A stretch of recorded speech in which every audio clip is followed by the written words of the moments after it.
Yeah, so we're in the city of Atlanta, Georgia, at the Capitol. Weather looks like it's gonna rain soon, so we're praying that it doesn't pour the whole time we're here. Pretty much as soon as we got here, it started raining, and we had to sit in the car and we sang a bunch, and, you know, life.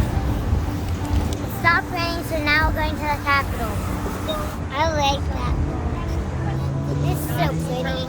Well, when we first got to the Capitol here in Atlanta, Georgia, there was a young man approached me, didn't have any shoes, and he was obviously homeless. We were talking to him. He said he wanted us to take our picture with him. We took the picture, and then we were able to share the gospel with him in some detail and just encourage him to follow after Jesus with all of his heart, because Jesus is the one who sets free from drugs and alcohol and addictions. And Jesus is the treasure of the soul. And so it was a blessing to get to know John Paul, and trusting that Jesus will save him and bring him from darkness to light. So we're back from Atlanta, and Nehemiah just wanted to share a little bit more about the homeless man we spent time with today by the name of John Paul.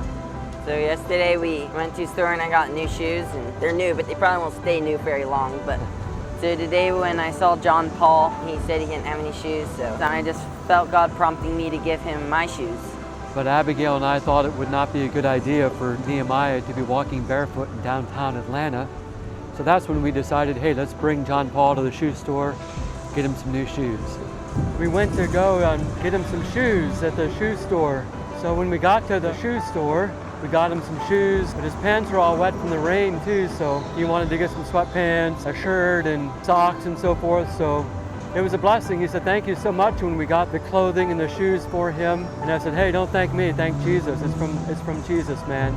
So the question in our minds is simply, is John Paul a really good con artist? We realized that is a possibility, that he just wanted to use us to buy him new shoes and new clothing, etc., so he could then sell it to get money for drugs and alcohol and what have you. Hey, thank the Lord, it comes from Jesus. One thing I do know is that even if he is a con artist, God can con the con artist and save his soul and bring him into a relationship with himself.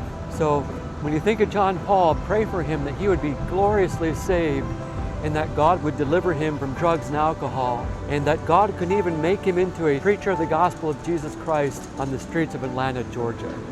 Jesus led us to help John Paul today, so God gets all the credit.